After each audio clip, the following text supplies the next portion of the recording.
പേരാമ്പ്രയിലുണ്ടായ സംഘർഷത്തിൽ ഷാഫി പറമ്പിൽ എംപിക്ക് നേരെ ലാത്തിച്ചാർജ് നടത്തിയിട്ടില്ല എന്ന എസ്പിയുടെ വാദം പൊളിയുകയാണ്. പോലീസ് ഷാഫിയെ ലാത്തി കൊണ്ടടിക്കുന്ന ദൃശ്യങ്ങൾ പുറത്തു വന്നതോടെ പിണറായി പോലീസിന്റെ ക്രൂരത ഒരിക്കൽ കൂടി വെളിപ്പെട്ടിരിക്കുകയാണ്. പേരാമ്പ്രയിൽ UDF CPM പ്രതിഷേധ പ്രകടനങ്ങൾക്കിടെ പോലീസ് നടത്തിയ ലാത്തിച്ചാർജിൽ പരിക്കേറ്റ ഷാഫി പറമ്പിൽ എംപിയെ അടിയന്തര ശസ്ത്രക്രിയക്ക് വിധേയനാക്കി. ഷാഫിയുടെ മൂക്കിന്റെ എല്ലിന് പൊട്ടലുണ്ട് എന്നാണ് കോഴിക്കോട് DCC പ്രസിഡന്റ് പ്രവീൺ കുമാർ പറഞ്ഞത്. സ്വകാര്യ ആശുപത്രിയിൽ നടത്തിയ പരിശോധനയിലാണ് മൂക്കിന്റെ പൊട്ടൽ കണ്ടെത്തിയത്. പിന്നാലെയാണ് അടിയന്തര ശസ്ത്രക്രിയക്ക് ഷാഫിയെ വിധേയനാക്കിയത്. ഷാഫിക്ക് 5 ദിവസത്തെ വിശ്രമം വേണമെന്നാണ് ഡോക്ടർമാർ അറിയിച്ചത്. ഒരു ജനപ്രതിനിധിക്ക് പോലും പിണറായി പോലീസിന്റെ നരനായാട്ടിന് മുന്നിൽ രക്ഷയില്ല. പോലീസിനെ എല്ലാ കാലത്തും നിയന്ത്രിക്കുന്നത് പിണറായി ആയിരിക്കില്ലെന്ന് ഓർമ്മ വേണമെന്ന് ടി സിദ്ദിഖ് MLA മുന്നറിയിപ്പ് നൽകുകയുണ്ടായി. പോലീസ് ഷാഫിയെ തിരഞ്ഞു പിടിച്ചാക്രമിക്കുകയായിരുന്നു എന്നാണ് ദൃക്സാക്ഷികൾ പറയുന്നത്. പോലീസിനെ എല്ലാ കാലത്തും നിയന്ത്രിക്കാൻ പിണറായി ആയിരിക്കില്ല എന്ന് പോലീസിനെയും അവരെ പറഞ്ഞു വിട്ടവരെയും മറക്കില്ല എന്ന് പറഞ്ഞാൽ മറക്കില്ല എന്ന് തന്നെ ഓർമ്മിപ്പിക്കുന്നുവെന്ന് ടി സിദ്ദിഖ് ഫേസ്ബുക്കിൽ കുറിച്ചു.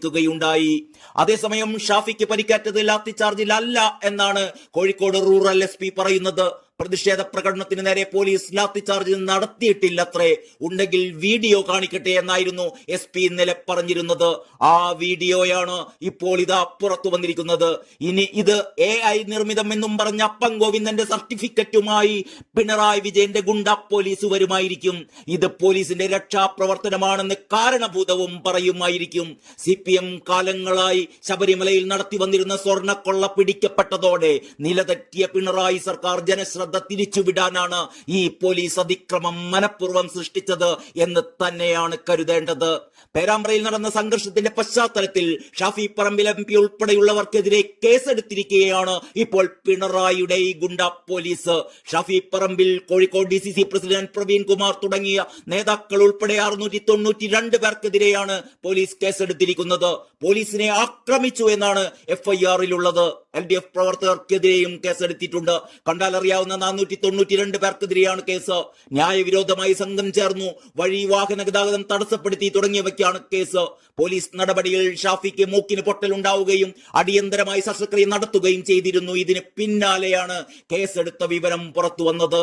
പേരാമ്പ്ര ഗവൺമെന്റ് CKG കോളേജിലെ യൂണിയൻ തിരഞ്ഞെടുപ്പുമായി ബന്ധപ്പെട്ടുണ്ടായ പ്രശ്നങ്ങളാണ് ഷാഫി പറമ്പിൽ MP ഉൾപ്പെടെയുള്ളവർക്ക് പരിക്കേൽക്കുന്ന തരത്തിലുള്ള സംഘർഷത്തിലേക്ക് എത്തിയത്. ചെയർമാൻ സീറ്റിൽ വിജയിച്ചതിനെ തുടർന്ന് നടത്തിയ ആഹ്ലാദ പ്രകടനത്തിനിടെ CPM പ്രവർത്തകർ മർദ്ദിച്ചു എന്നാരോപിച്ചുകൊണ്ട് കഴിഞ്ഞ ദിവസം പേരാമ്പ്ര നഗരത്തിൽ കോൺഗ്രസ് ഹർത്താൽ ആചരിച്ചിരുന്നു. ഹർത്താലിന് ശേഷം UDF നഗരത്തിൽ നടത്തിയ പ്രതിഷേധ പ്രകടനത്തിനിടെയാണ് സംഘർഷമുണ്ടായത്. ഷാഫി പറമ്പിൽ MPയെ പോലീസ് മർദ്ദിച്ചതിൽ ഇന്നും സംസ്ഥാന വ്യാപകമായി പ്രതിഷേധിക്കാനാണ് കോൺഗ്രസിന്റെ തീരുമാനം. വൈകിട്ട് 3 മണിക്ക് പേരാമ്പ്രയിൽ UDF പ്രതിഷേധ സംഗമം നടത്തും.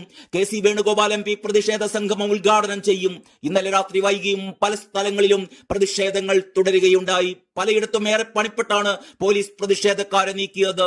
മർദ്ദിച്ചതിനെ തുടർന്ന് സംസ്ഥാന വ്യാപകമായി കോൺഗ്രസ് പ്രവർത്തകർ പ്രതിഷേധിക്കുക തന്നെയാണ്. വിവിധ ജില്ലകളിൽ നടന്ന കോൺഗ്രസ് മാർച്ചിൽ സംഘർഷങ്ങളുണ്ടായി. പലയിടത്തും ദേശീയപാത ഉപരോധിച്ച പ്രവർത്തകർ ഏറെ നേരത്തിന് ശേഷമാണ് പിന്തിരിഞ്ഞത്. തലസ്ഥാനത്ത് ഷാഫിക്ക് പിന്തുണ പ്രഖ്യാപിച്ചുകൊണ്ട് യൂത്ത് കോൺഗ്രസ് രംഗത്തിറങ്ങി. സെക്രട്ടേറിയറ്റ് മാർച്ചിൽ വൻ സംഘർഷം തന്നെയുണ്ടായി. പിന്നാലെ ലാത്തിച്ചാർജ്. കൊല്ലത്തും രാത്രിയേറെ വൈകി പ്രവർത്തകർ പ്രകടനങ്ങളും ഉപരോധങ്ങളും നടത്തി. ചവറയിൽ യൂത്ത് കോൺഗ്രസ് പ്രവർത്തകർ പോലീസ് സ്റ്റേഷനും റോഡും ഉപരോധിച്ചു. കരുനാഗപ്പള്ളിയിൽ ഹൈവേ ഉപരോധിച്ച യൂത്ത് കോൺഗ്രസുകാരെ പോലീസ് ബലം പ്രയോഗിച്ച് നീക്കുകയായിരുന്നു. ആലപ്പുഴയിൽ രാത്രി 10ഓളം പ്രവർത്തകർ പ്രതിഷേധവുമായി ദേശീയപാതയിലേക്ക് ഇറങ്ങി. കളർകോട് ജംഗ്ഷനിൽ ദേശീയപാത ഉപരോധിച്ച പ്രവർത്തകർ വാഹനങ്ങൾ തടഞ്ഞത് വാക്കേറ്റത്തിനിടയാക്കി. ആലപ്പുഴ ഹൈവേ പാലത്തിലൂടെയുള്ള ഗതാഗതം പൂർണ്ണമായും സ്തംഭിപ്പിച്ചു. സമരം 1 മണിക്കൂറോളം നീണ്ടു നിൽക്കുകയുണ്ടായി. പ്രവർത്തകരെ പോലീസ് ബലമായി അറസ്റ്റ് ചെയ്ത് നീക്കുകയായിരുന്നു. എറണാകുളത്ത് കളമശ്ശേരി HMT ജംഗ്ഷനിലും ആലുവയിലും യൂത്ത് കോൺഗ്രസ് പ്രവർത്തകർ ദേശീയപാത ഉപരോധിക്കാൻ ശ്രമിച്ചത് സംഘർഷത്തിനിടയാക്കി.